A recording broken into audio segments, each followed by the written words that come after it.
नमस्कार, NDTV special में स्वागत है आपका। मैं हूं अमृत तिवारी। छत्तीसगढ़ जो कभी लाल आतंक के साए में था, जहां के करीब 15 जिले नक्सल प्रभावित माने जाते हैं, या यूं कहें कि नक्सलियों के गढ़ के तौर पर जाने जाते थे, वहां अब लाल आतंक का खात्मा तय है। बीते दिनों गृह मंत्री अमित शाह ने नक्सल प्रभावित राज्यों की बैठक की। बैठक में आला अधिकारी मौजूद थे और मौजूद थी तमाम चुनौतियां भी। राज्यों की सीमा की चुनौती, ग्रामीण इलाकों में आम भोले भाले लोगों के बीच नक्सलियों के डर की चुनौतियां, बिहार क्षेत्र में सफल नक्सल ऑपरेशन की चुनौतियां, पर फिर सबने एक मेगा प्लान बनाया। सुरक्षा बलों ने तमाम चुनौतियों पर लगाम लगाने और लाल आतंक के खात्मे का मेगा प्लान तैयार किया और छत्तीसगढ़ ने अंजाम दिया अब तक के सबसे बड़े नक्सल ऑपरेशन को।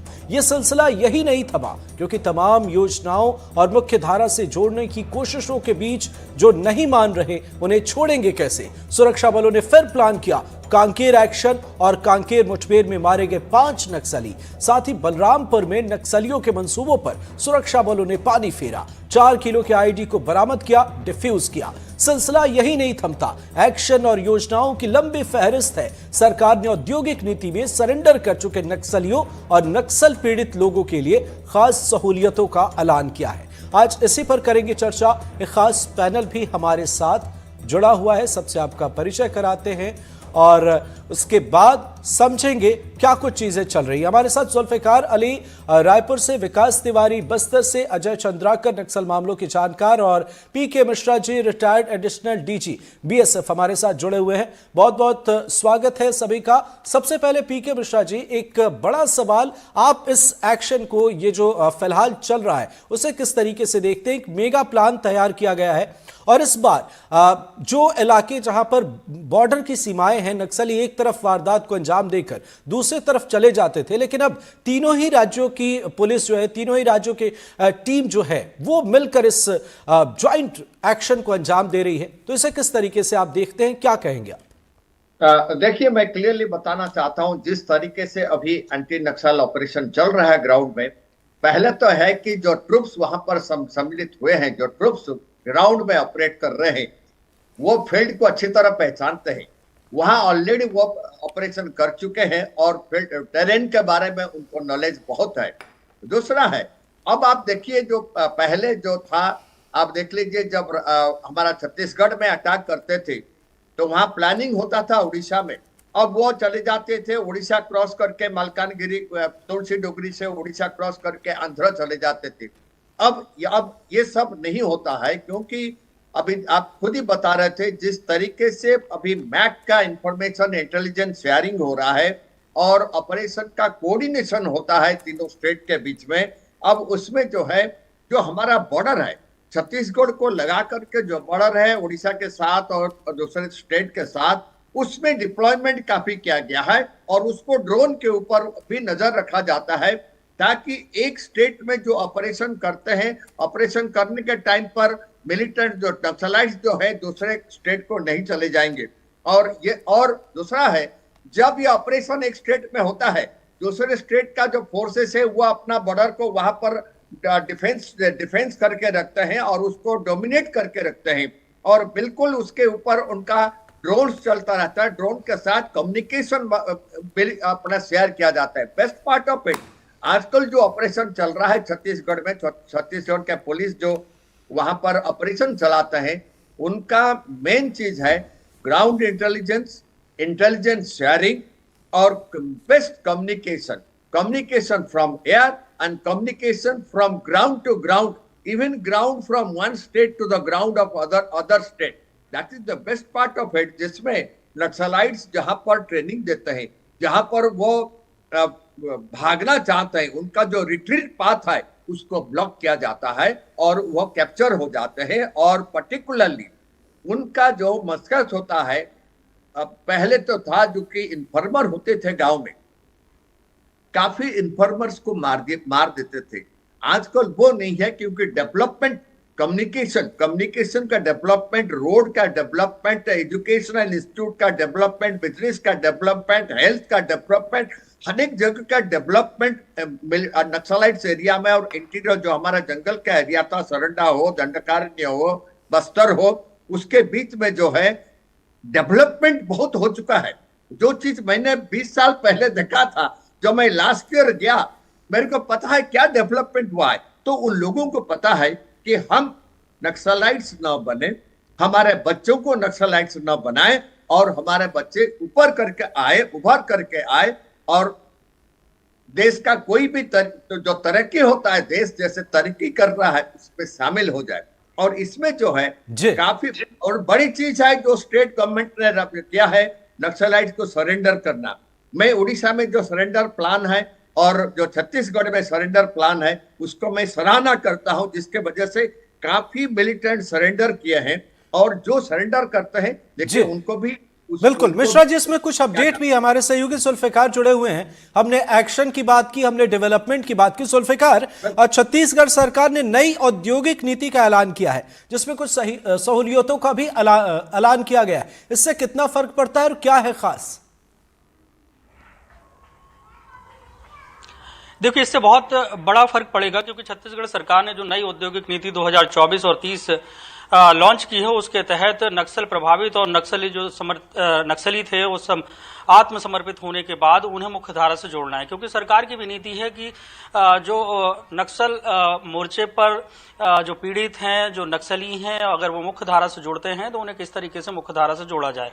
अब उद्योग नीति जो लॉन्च की गई है छत्तीसगढ़ सरकार के द्वारा, उसका सीधा मकसद ये है कि उस इलाके के लोग, खासकर जो बस्तर के इलाके के लोग हैं जो इसमें पीड़ित रहे हैं और जिन्होंने आत्मसमर्पण किया है, उन्हें किसी भी तरीके से मुख्य धारा से जोड़ना है। तो ऐसे में उद्योग में भी उनको छूट दी जाएगी। मतलब हम ये कह सकते हैं कि जो आत्मसमर्पित नक्सली हैं वो उद्योगपति भी बन सकते हैं, क्योंकि सरकार अगर सुविधाएं उनको देगी, अगर कोई भी उद्योग लगाया जाता है और किसी भी स्कीम के तहत अगर उसे जो सब्सिडी दी जा रही थी, अब वो नक्सल प्रभावित और आत्मसमर्पित जो नक्सली हैं उनको अतिरिक्त 10% की छूट दी जाएगी। अब ये इस तरीके से अगर लाभ वहां के क्षेत्र के लोग लेते हैं तो निश्चित तौर से उस जगह पे उद्योग तो स्थापित होंगे और उसके साथ साथ मुख्य धारा से ये लोग जुड़ेंगे, और जब ये लोग आर्थिक रूप से संपन्न होंगे तो एक सीधा संदेश उस क्षेत्र में जाएगा जो नक्सल मूवमेंट से जुड़ते हैं कि मुख्य धारा से जुड़ने के क्या क्या फायदे हैं। तो लगातार सरकार जो है अपनी योजनाएं लेकर आ रही है। अब उद्योग नीति जो नई लेकर आई तो उससे उम्मीद ये जताई जा रही है कि बहुत बड़ा फर्क पड़ सकता है, क्योंकि बस्तर को जिस लिए जाना जाता था और नक्सल प्रभावित क्षेत्र होने के लिए जाना जाता था, नक्सली घटनाओं के लिए जाना जाता था, तो आने वाले वक्त में जो पॉलिसी है तो उसे इस बात के लिए भी जाना जाएगा कि जिन हाथों में बंदूक थी, जो लोग पीड़ित थे, आज वो वहां पर उद्योग को चला रहे हैं, नया उद्योग स्थापित कर रहे हैं और उसमें सरकार की एक बड़ी भूमिका है। तो उम्मीद यही जताई जाती है कि इसके सकारात्मक परिणाम आने वाले वक्त में देखने को मिलेंगे। बिल्कुल सही आपने कहा पीके मिश्रा जी। सिर्फ एक्शन ही नहीं, तमाम योजनाएं चलाई जा रही हैं लोन वर्राटू के साथ। अभी इसमें अपडेट भी सामने आ गए, जैसा हमारे सहयोगी जुल्फिकार ने बताया। लेकिन बड़ा सवाल यह है कि एक्शन के साथ साथ योजनाएं हैं, मुख्य धारा से जोड़ने की कोशिश की जा रही है। सरकार की मंशा है कि आप मुख्य धारा से जुड़ जाए, बावजूद इसके नक्सली हैं कि मानने को तैयार नहीं है, आम भोले भाले लोगों को भी उसमें इन्वॉल्व कर रहे हैं। क्या वजह इसके पीछे, बड़े वजह के तौर पर क्या देखते हैं आप? देखिए, ये इसलिए होता है कि कुछ एरिया जो था, मैं क्लियरली बताना चाहता हूं। पहले जब हम एक बार दंडकारण्य के अंदर गए थे, मैं खुद गया था, तब वहां पर उन्होंने देश के बारे में कुछ भी पता नहीं था। लोगों को ये पता नहीं था कि भारत में क्या चल रहा है, और वो इतने पिछड़ा हुआ एरिया था दंडकारण्य। और प्रॉब्लम हुआ जब 1971 में काफी बांग्लादेश से शरणार्थी आ गए थे, वहां पर जो आदिवासी थे उनको निकाल दिया गया बाय फोर्स, और वहां पर जो शरणार्थी बांग्लादेश से आए थे उनको वहां बैठा दिया गया, जिसके वजह से वो जितने लोग वहां से निकल गए आदिवासी, वो क्या बन गए, नक्सलाइट्स बन गए। लेकिन अब जो है, जो नक्सलाइट्स को इजीली उनको इन्फॉर्मर जो मिल जाते थे बाय फोर्स, वो जो जा करके अपना विलेज में, जो इंटीरियर विलेज में जा करके वो अपना सोर्स बनाते थे, जो फोर्स का इंफॉर्मेशन, फोर्स का लॉजिस्टिक्स, फोर्स का जो इंटेलिजेंस जो है, इनके बारे में जो इंफॉर्मेशन लेते थे, अब उसमें थोड़ा सा बहुत कम हो चुका है, क्योंकि डेवलपमेंट ऑफ एरिया प्रोग्रेस जो है वहां पर बहुत ज्यादा हो चुका है। अब जो है, मैं देख रहा हूं जो आदिवासी जो है, पर्टिकुलरली आप बस्तर के अंदर जाएंगे बस्तर के आदिवासी अभी इच्छुक नहीं है कि वो नक्सलाइट्स के साथ रहे, नक्सलाइट के साथ बंदूक रखे या नक्सलाइट्स के साथ वो ऑपरेशन के लिए जाए, क्योंकि वो चाहते हैं कि जो वो नहीं बन सके उनका बच्चे जो है वो उनसे बढ़ करके बने, वो मुख्य धारा में आ जाए। वो जगह चला, वो टाइम चला गया है। मैं आपके साथ ये सहमत नहीं हूं कि नक्सलाइट्स जो है अभी भी वो इतना इंफॉर्मेशन या इंटेलिजेंस कलेक्ट कर सकते हैं कि उतना उनका जो भारी है, उनका जो प्रादुर्भाव है जो गांव के इंटीरियर गांव के ऊपर था, वो अभी भी है, वो जा चुका है। और जिस तरीके से मैक इंटेलिजेंस शेयरिंग हो रहा है, जिस तरीके से कोऑर्डिनेटेड ऑपरेशन हो रहा है, और दूसरा है जो नक्सलाइट सरेंडर किए हैं, काफी नक्सलाइट्स और काफी वहां के बच्चे जो हैं आईआरबी में ज्वाइन किए हुए हैं, जो कि वहीं पर ऑपरेट कर रहे हैं उन नक्सलाइट्स के अगेंस्ट में। आईआरबी, महिला बटालियन, इन सभी में उन्होंने ज्वाइन कर चुके हैं। तो ये टाइम नहीं रहा कि नक्सलाइट्स जो है आप देखेंगे हर एक साल में नक्सलाइट्स जो जितना एरिया हमारा पहले बना था, इतना 15 डिस्ट्रिक्ट रह गया है। मेरे को ये पता है अमित शाह जी जो बताएं कि 26 मार्च के तक हम इसको बिल्कुल बंद करेंगे, डेफिनेटली वो होगा ही होगा, क्योंकि जिस तरीके से छत्तीसगढ़ में ऑपरेशन चल रहा है, उड़ीसा से ऑपरेशन चल रहा है, आंध्र में ऑपरेशन चल रहा है, बेस्ट पार्ट ऑफ इट जो बॉर्डर गार्ड कर रहे हैं, स्टेट बॉर्डर का जो गार्डिंग हुआ है, और उस आई विल टेल यू, मैंने खुद देखा कि ड्रोन के ऊपर, ड्रोन से कम्युनिकेशन ले रहे हैं, जितना पेट्रोल पार्टी जाता है उनके साथ ड्रोन का कम्युनिकेशन, पहले तो ये सब कुछ था नहीं। तो ये जो आप देखेंगे जब VC शुक्ल जी को मारे थे वहां पर पूरे के पूरे वहां से जा करके कांकेर से होकर के तुलसी डोगरी होकर के वो मालकानगिरी पहुंच गए। तो अब वो मालकानगिरी जा नहीं सकते, उड़ीसा नहीं जा सकते, आंध्र नहीं जा सकते, ये सब बंद हो चुका है। लेट अस होप कि हम बिल्कुल सक्षम है, और जिस तरीके से हमारा पुलिस पैरामिलिट्री फोर्स वहां पर ऑपरेट कर रहे हैं, पहले उनका जो मेडिकल प्रॉब्लम भी था, जैसे ब्रेन मलेरिया वगैरह होता था, उनको अकोमोडेशन भी नहीं मिलता था, उस टाइप का अभी प्रॉब्लम है ही नहीं। अब वो जो है जंगल के अंदर ऐसा है, जंगल टेरेन में बिल्कुल ऑपरेट कर सकते हैं हमारा आईआरबी। बिल्कुल आपने ठीक कहा, और ज्वाइंट ऑपरेशन चलाए जा रहे हैं, ये सबसे खास है। सर आते हैं आपके पास, और हमारे साथ अजय चंद्राकर जी भी जुड़ गए हैं। साहब आपके पास भी आएंगे, लेकिन उससे पहले ग्राउंड जीरो पर क्या हालात है, विकास तिवारी हमारे सहयोगी हमारे साथ जुड़े हुए हैं, जरा बताएं। विकास, हमने बात की डेवलपमेंट और सरेंडर पॉलिसी को लेकर, तमाम मसलों को लेकर हम बात कर रहे हैं। सर आपसे नक्सलियों के अगेंस्ट जो एक्शन लिए जा रहे हैं उससे लेकर अपडेट जानना चाहेंगे, क्या है हालात? देखिए, जब से छत्तीसगढ़ में बीजेपी की सरकार बनी, आपने एक खास बात देखी होगी कि सरकार बनने के पहले केंद्रीय गृह मंत्री जब भी बस्तर छत्तीसगढ़ के दौरे में आते थे, उनके हर भाषण में एक बात कॉमन होती थी कि उनका कहना था कि अगर उनकी सरकार बनेगी छत्तीसगढ़ में तो निश्चित ही तौर पर छत्तीसगढ़ की जो सबसे बड़ी समस्या है माओवाद, उसे जड़ से समाप्त कर दिया जाएगा। सरकार बन गई, और निश्चित ही तौर पर बीते 24 साल में जिस तरह से माओवादियों के खिलाफ हमले होते रहे, सरकार जो ऑपरेशन करती रही, ये पहला साल होगा कि बीते 24 साल में इतने बड़े संख्या में आंकड़े मिल रहे हैं। जो मारे गए माओवादियों के आंकड़े हों, या माओवादियों के द्वारा जो हथियार जवानों से छीन लिए गए उन्हें वापस रिकवर करने के आंकड़े हों, या सरेंडर करने वाले माओवादियों के या गिरफ्तार किए जा रहे वाले माओवादियों के आंकड़े हों, सारे आंकड़े इस बार के ऐतिहासिक रहे हैं। अभी साल पूरी तरह से खत्म नहीं हुआ है, और आंकड़े जो है वो पुराने सारे रिकॉर्ड को तोड़ चुके हैं। और इसी रिकॉर्ड के बदौलत ही केंद्रीय गृह मंत्री अब ये तक बोल चुके हैं कि 31 मार्च 2026 तक माओवादियों का दंडकारण्य ही नहीं बल्कि पूरे देश से खात्मा कर दिया जाएगा। निश्चित ही तौर पर ऑपरेशन लगातार चल रहा है, और सफलतम ऑपरेशन अभी बीते दिनों का, अभी आज ही जो कांकेर पुलिस ने खुलासा किया कि 28 लाख के माओवादियों को मार गिराया गया। 3 दिन तक जवानों ने माओवादियों को उनके कोर इलाके में घेर कर रखा था। हालांकि ये तो माओवादियों का उनका अनुभवी इलाका है, इसी वजह से जो बड़े स्तर के माओवादी वहां से बच निकले, नहीं तो उम्मीद थी कि और भी बड़े स्तर के माओवादी उस इलाके से मारे जाते, जिसमें सोनू दादा, वेणुगोपाल जो हैं किशन जी के छोटे भाई, जिन्हें कि पोलित ब्यूरो का दर्जा प्राप्त है, और भी साथी अभय जो कि प्रवक्ता है माओवादी संगठन के, इस स्तर के माओवादियों को घेरा गया था।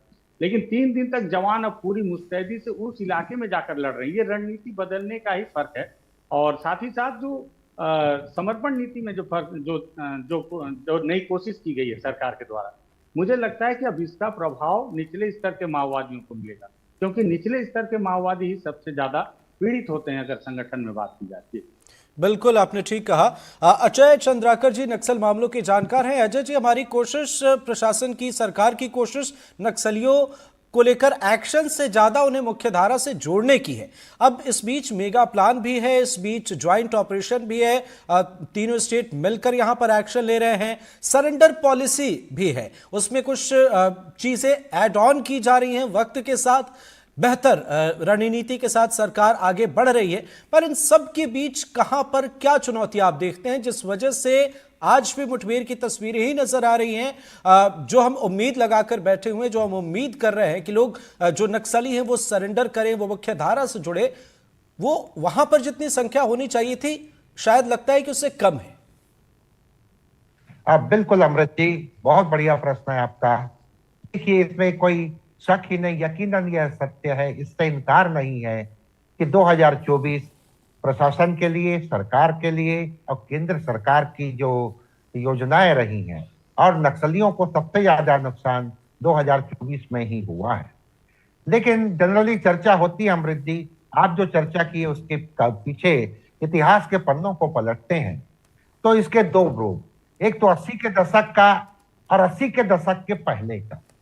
1964-65-66 में जिस तरह का माहौल बस्तर में था और राजा भंजदेव जी के महल में जो गोलीकांड हुआ, उस समय जो प्रशासन में थे वो भारी भूल किए, उसी का खामियाजा आज तक बस्तर भुगत रहा है। वो खामियाजा ये था कि वो भूल क्या थी कि उस समय के जिला मजिस्ट्रेट, उस समय के न्यायाधीश, उस समय के कह सकते हैं कि जो मुख्य सचिव, वो नई दिल्ली को गलत जानकारी प्रेषित किए कि बस्तर वाले राजा भंजदेव जी इसे नागालैंड बनाना चाहते हैं, मिजोरम जैसा बनाना चाहते हैं, ये भारतीय यूनियन में नहीं रहना चाहते। तो उसका प्रतिकूल प्रभाव पड़ा और उस समय के जिला मजिस्ट्रेट और एसपी मिस्टर खन्ना और मिस्टर खुराना और मिस्टर अकबर ये गलत जानकारी दिए थी। लेकिन आज का प्रशासन 2024 में सही जानकारी दे रहा, ये बड़ा गैप है। और साथ ही साथ उस समय जो सिखाया गया, फिर 80 के बाद जो उफान चलता गया, 14-15 का जो दौर था, और आज नाउ डे वहां एजुकेशन पहुंच रही, एजुकेशन पहुंचने के बाद फोर्स के प्रति विश्वास है। और जैसा कि आज बस्तर विकास प्राधिकरण के मीटिंग में एक बहुत सुंदर शब्द का प्रयोग मुख्यमंत्री जी के द्वारा किया गया कि अंदरूनी क्षेत्रों तक लोकतंत्र की जड़ों को मजबूत करना, और यह तभी संभव है शासन के प्रति नागरिकों का विश्वास मजबूत होगा। यह बड़ा सेंटेंस है। तो हमारे इसमें कोई शक नहीं, हमारे फोर्स, हमारे पुलिस डिपार्टमेंट या फिर आम नागरिकों में, और सबसे बड़ी बात है अमृत जी, जो बाहर से सामाजिक संगठन आकर के वहां का माहौल प्रतिकूल बनाया करते थे, उसमें सबसे बड़ी बंदिश लगी है जिसे प्राइम मिनिस्टर अर्बन नक्सल भी कहते हैं। उसमें बहुत बड़ा एक प्रकार से उसको ब्रेक किया गया है और आम नागरिकों में जागरूकता मुख्य धारा से जुड़ने के प्रति तीव्र गति से बढ़ रही।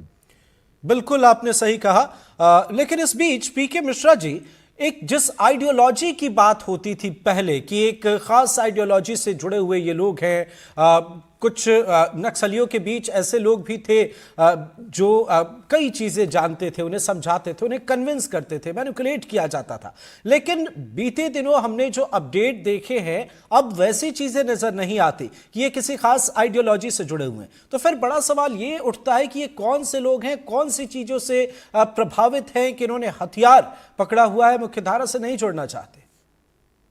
देखिए, पहले जो उनका आइडियोलॉजी था, ये तो चारू मजुमदार जी के टाइम से चलते आ रहा है कि उनके पास कुछ आइडियोलॉजी तो था।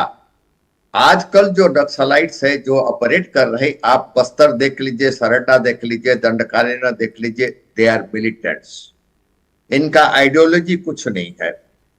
इजी लाइफ और इजीली हाथ में अपना पैसा इकट्ठा करना और एरिया को डोमिनेट करके रखना और दूसरों को आगे बढ़ने नहीं देना, और एरिया का डेवलपमेंट भी वो नहीं चाहते हैं।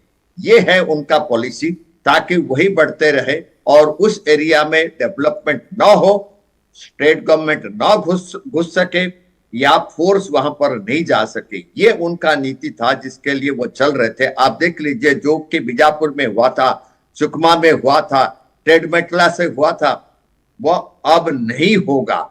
आप देख लीजिए अभी जस्ट लास्ट 2 दिन में देख लीजिए 8 नक्सल जो आईईडी प्लांट कर रहे थे उसूर और टेकमेटला में 8 के 8 पकड़ेगी। क्या इंफॉर्मेशन आजकल आता है, वो टाइम चला गया। वो मुख्यधारा में बिल्कुल आना ही नहीं चाहते थे क्योंकि वो उस एरिया को डेवलपमेंट करना ही नहीं चाहते थे।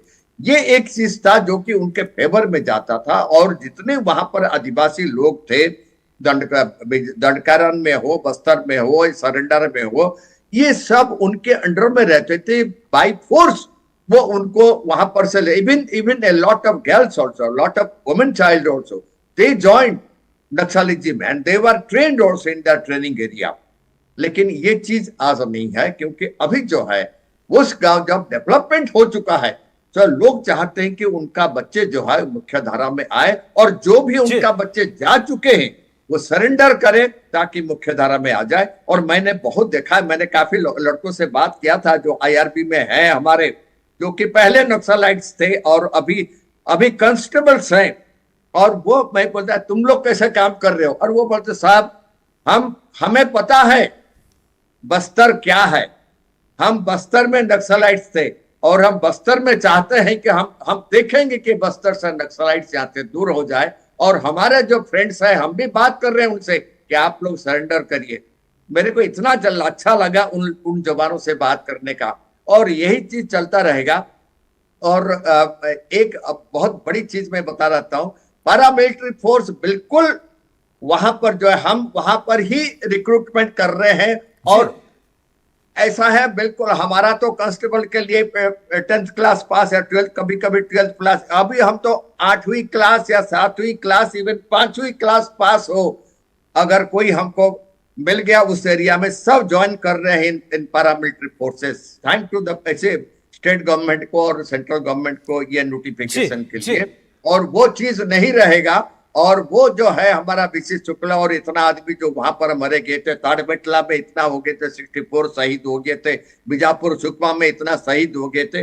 अब ये इंसिडेंट नहीं होगा क्योंकि डेवलपमेंट, प्रगति बहुत जोर से चलते आ रहा है छत्तीसगढ़। बिल्कुल मिश्रा जी आपने बहुत अच्छी तस्वीर का जिक्र किया, लेकिन मुश्किल तो यह है कि ऐसी तस्वीरें बहुत कम देखने को मिलती हैं। एक विकास आपसे एक समझना चाहेंगे जिसका जिक्र मिश्रा जी भी यहां पर कर रहे हैं। जैसे हमारे एक सिस्टम है, हमारी सरकार का, हमारे प्रशासन का एक सिस्टम है, वैसे नक्सलियों का भी सिस्टम है। जाहिर सी बात है वे अपने भी मेगा प्लान को लेकर आगे बढ़ते हैं। जो ग्रामीण इलाके जहां पर उनके पहले के कुछ प्लान्स हुआ करते थे या पहले जिस तरह से उनकी पैठ हुआ करती थी, अगर हम मौजूदा वक्त की बात करें तो इस मामले में वे कितने पीछे जा चुके हैं, कितना उन्हें नुकसान उन इलाकों में हुआ है जो उनके पैठ, उनके गढ़ के तौर पर जाने जाते थे। देखिए, सबसे पहली बात कि आप माओवादियों के स्ट्रक्चर को समझिए कि वो जनताना सरकार चलाते हैं और जनताना सरकार होती है और जनता की उनकी जो जन अदालत होती है, आप इसके बारे में कई बार इस शब्द को आपने सुना होगा। इसकी सबसे खास पहलू ये है कि वो जनता के बदौलत ही ये पूरा आंदोलन चला रहे हैं और जनता के लिए ही आंदोलन चलाने का वो जिक्र करते हैं या दावा करते हैं। ये माओवादियों का दावा है और जनता के दम पर ही उन्होंने 4 दशक से बस्तर में पूरा स्ट्रक्चर अपना तैयार करके रखा है, पूरा खाका खींच के रखा है और पूरे इलाकों में अपनी पकड़ मजबूत की थी। लेकिन इस बात को आप ऐसे समझ सकते हैं कि बीते दिनों से 1 साल से जिस तरह से अबूझमाड़ में जो मुठभेड़ें हो रही हैं लगातार, पहले कहा जाता था कि जब माओवादियों के खिलाफ आखिरी लड़ाई होगी वो अबूझमाड़ में होगी, क्योंकि अबूझमाड़ 5000 वर्ग किलोमीटर का इलाका है और इसे भेदना काफी मुश्किल है क्योंकि इसका अब तक राजस्व सर्वे नहीं हुआ है। पता ही नहीं अंदर कितने गांव हैं, कितने लोग हैं और लोग कैसे रहते हैं, किस तरह से सर्वाइव करते हैं, रास्ता कैसा है। रास्ते का तो नाम करना ही बेईमानी होगा, पगडंडियों से लोगों का गुजारा होता है। और ऐसे इलाकों में माओवादियों ने अपने बड़े लीडरों को छुपा रखा था और वहीं से पूरा संगठन चलता था। पहले जो माओवादियों के खिलाफ ऑपरेशन चलाने की बात होती थी तो लगता था पहले हिडमा को समाप्त करना पड़ेगा, बटालियन से लड़ना पड़ेगा। लेकिन जवानों ने जो पैंतरा बदला और अब अबूझमाड़ में लगातार गमीर जैसा इलाका, मैं वहां पे ग्राउंड रिपोर्ट करने गया था, 38 किलोमीटर मैं पैदल गया हुआ था। गमीर का जो इलाका है उस इलाके तक फोर्स जारी और माओवादियों को पता नहीं चल पा रहा है कितनी बड़ी संख्या में फोर्स उनके उस कोर इलाके में पहुंच रही है। ये इस बात को गवाही करता है कि जनता अब माओवादियों का साथ नहीं दे रही है, क्योंकि पहले जनता ही माओवादियों का साथ देती थी और फोर्स के आने की सूचना फोर्स के आने के पहले बिल्कुल यही पर उन्हें सबसे ज्यादा नुकसान होता हुआ नजर आ रहा है। जुल्फिकार, एक शॉर्ट कमेंट आपसे चाहेंगे, छत्तीसगढ़ में नक्सल ऑपरेशन को लेकर जो सफलता मिल रही है, इसका इंपैक्ट आप कहां तक देखते हैं? क्योंकि यह भी एक राज्य है जो नक्सल प्रभावित है, सबसे ज्यादा नक्सल प्रभावित है, लेकिन यहां से जो मैसेज निकलकर सामने आता है देश के बाकी राज्यों में भी पहुंचता है। बिल्कुल, छत्तीसगढ़ में जिस तरीके से सुरक्षा बलों के द्वारा ऑपरेशन चलाए जा रहे हैं और इतनी बड़ी संख्या में माओवादियों का मारा जाना, इस बात के संकेत है कि आने वाले वक्त में माओवादियों के खिलाफ जो ऑपरेशन चल रहे हैं वो लगातार चलते रहेंगे। और दावा केंद्रीय गृह मंत्री अमित शाह ने किया है कि 31 मार्च 2026 तक माओवाद को खत्म करना है। जब इतनी बड़ी संख्या में माओवादी मारे जा रहे हैं और जिस तरीके से टेक्नोलॉजी बढ़ी है, लोगों के पास संचार साधन बढ़े हैं, व्हाट्सएप का दौर चल रहा है, तो अंदरूनी इलाकों में भी लोगों के पास मोबाइल हैं। तो बस्तर के अंदरूनी इलाकों में भी जो आदिवासी युवा हैं उनके पास भी मोबाइल हैं, उनके पास भी इंफॉर्मेशन है कि किस तरीके से माओवादी मारे जा रहे हैं। तो एक इस बात का भी डर है, हालांकि अपनी एक अलग विचारधारा है माओवाद की, वो विचारधारा किस तरीके से काम करती है उस पर बाद में चर्चा, लेकिन ये जरूर है कि यहाँ पे जो युवा है उनमें कहीं ना कहीं इस बात का दहशत होगा कि विकास का एक द्वार खुला हुआ है, नक्सलियों के लिए पुनर्वास की नीति है, बिल्कुल नई उद्योग नीति शामिल है, तो वहां से एक बेहतर जीवन जिया जा सकता है और दूसरा जीवन उनको माओवाद से दिखता है और जहां से उन्हें यह समझ में आएगा कि उसमें के साथ जाना, उनके साथ बिल्कुल। और सरकार का संदेश भी बिल्कुल साफ है, मुख्य धारा से जुड़े आप, आपकी मदद की जाएगी। अगर आप नहीं जुड़ते हैं तो खात्मे का इंतजार कीजिए, उसके लिए तमाम एक्शन प्लान तैयार है। बहुत बहुत शुक्रिया हमारे साथ जुड़ने के लिए और अपना कीमती वक्त देने के लिए जुल्फिकार, बहुत बहुत शुक्रिया। विकास, आपका भी बहुत बहुत शुक्रिया। अजय चंद्राकर जी हमारे साथ जुड़े, नक्सल मामलों के जानकार, आपका बहुत बहुत शुक्रिया। और पीके Mishra ji, retired additional DG BSF, हमारे साथ जुड़े। आप सभी मेहमानों का बहुत बहुत शुक्रिया हमारे इस खास कार्यक्रम में। फिलहाल इतना ही, नमस्कार।